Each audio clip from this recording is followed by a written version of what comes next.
Joes charge into battle with the RHINO, the official assault vehicle of the Hall of Fame team, with explosive lock-and-load cannon.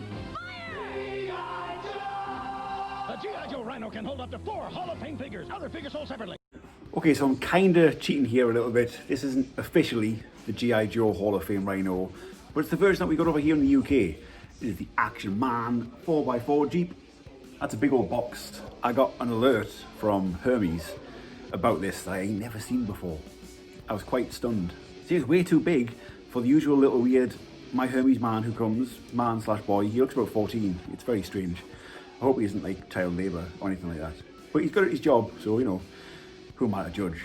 So I had to wait a whole extra day, and there was this weird little like toot toot at the door, and I was expecting some kind of like massive 18-wheeler wagon, but they'd actually sent a funny little man all the way from Wales to drive my Jeep up and deliver it to us. I just thought that was such a nice little touch. Like, I can't even get this all in, which is what she said, but not to me, sadly. There's some wicked 90s style artwork on there. I think what I love is just how dirty they've got the Jeep looking on the back of the box. And funny enough, behold the filth. I think this has been well played with and well loved. But now it needs to be well cleaned. Is that a card for Daddy's Dollies? They're action figures! This is a big Jeep. Possibly the biggest toy apart from the Millennium Falcon and Metroplex. And that huge Thunderbird too. It's a big toy, and you know, I'm a fairly large individual, so you can get a good indication of just how big this is compared to my fat head. I don't know how it became this. You know, I thought this Hall of Fame line was the 4 Action Man figures: Stalker, Duke, Cobra Commander, the other one, Snake Eyes. And now I'm looking at a checklist of 15 figures, a Jeep, and there's also a motorcycle. But yeah, ideally, I would have loved to have had the G.I. Joe American version of this, the RHINO. But I was looking on eBay, and it isn't expensive, but the shipping and the import would have been, like, you're talking 45 to 70 quid just to get it posted over here. And I ain't paying that. I got this for a really good price. Some of the stickers are peeling off and stuff, and it's the stickers that are the main difference between this and the G.I. Joe version. So, I don't know, like, there aren't any repro stickers. I've looked. There's one guy on eBay selling an empty sticker sheet for the G.I. Joe RHINO. I mean, like, who wants that? But ultimately, I don't give a damn. Like, the first 4 figures over here in the UK were Action Man, and this is Action Man. So I think it fits. Your mate James doesn't, but you know what, James? You can go. Let's have a nice closer look at some of the features of the Action Man 4x4 Jeep. So the first thing that hits me is these big old chunky wheels, which kind of make it not feel very real worldy, but I'm a 40-year-old man playing with dolls. I don't give a shit about the real world. Nice bull bar, cow bar, battering ram, grill thing on the front there. The headlights are stickers behind some clear plastic parts. Nice grill on the front. I've seen a few on eBay where that's missing. Like, these stickers, I mean, look, the peeling, I'll deal with that at some point, but they're not on the G.I. Joe version. The G.I. Joe version is a little bit more simple. The windscreen flips down for reasons. The doors, which have the later Action Man logo, which is kind of the only thing I'm not mad keen on. I might take those stickers off. The doors open. Oh, there's still a lot of dust in there. Yeah, I need to have another bash on this. Stickers on the dash and the windscreen and that part there. The stickers on this cannon part are totally wrecked, so they're going to come off eventually as well. I don't have any of the missiles. Like, it stores 6 missiles inside this. That's dusty as well. Yeah, I need to have another good job at cleaning this. Another huge difference, obviously the G.I. Joe one has G.I. Joe instead of Action Man.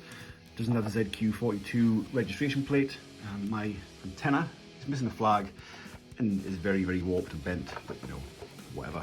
We have a machine gun. Now, I think this is the part that Dave shot and wanted. Yeah, he was telling me that if the Jeep is ordered, is missing this weapon. It just so happens it was in this lot. So that, if that's the right one, Dave, that'll be on its way to you in your present bundle for your birthday. I can only assume that you put the missiles in this gun, load it like that, and then fire it somehow. But I don't have any missiles, so there's not a lot I can do about that, sadly. And there's one thing about this that is really, really driving me mad. Let's see if I can, right there. There's something loose inside there, rattling about. Now, I know for a fact that there is vintage toy gold in there. That's like an original last 17 yak face or last 17 R2D2 lightsaber. There's money in there, so me being me, I was like, I'm gonna take this apart and I'm gonna find out what's in there. And the first thing I noticed, that noise, there's no screws. It's not screwed together. It's like tabbed in here. So what I figured I would do was undo some tabs and try and prise it apart. And in doing so, I done gone snapped a bit. Now for the life of me, I cannot find where this is snapped off from, so it can't be that huge of a deal. But it is still quite sad, and I'm not gonna investigate any further because I don't want to break it anymore. But yeah, there's something inside here, and it's like killing us not knowing what it is. But you know, it's probably, I mean, it might be one of the missiles. That'd be pretty cool. But I'm not gonna risk breaking this just to find out what's in here. So it's gonna remain a mystery forever. Schrodinger's yak face. It is a yak face, let's face it. What else could it be? The commercial says it holds 4 figures, which I suppose technically it does, but that does not look like a comfortable ride. Being just like stood up, half squatted on the back of that, I think that's just asking for trouble. And the only other thing that mine does that annoys me is like this does not sit flush. I think it looks like it should clip back in there somehow, but it doesn't, and it always pops up that little bit. See? But overall, big Jeep for my big dollies, and I love it. So to summarise, it is huge, and I may hear you saying, Dave, where are you going to display this? Well, currently this is the plan. I'm hoping I can get the other figures on here. There's 15, 3 in the car, and have the rest split between these 2 shelves. It might be cramped, but it might work. What I've decided to go with is how the Jeep is depicted on the awesome Hall of Fame RHINO box, with one guy manning the cannon at the end and 2 GI bros up there in the front. I think because I want the main heavy hitter guys out on display. They won't be in here forever. I'll put like Grunt and maybe Rapid Fire. Depends who I get when I get them. But for now, this looks pretty sweet. Snake Eyes, Stalker, Duke all rolling into battle against some Cobra maggots.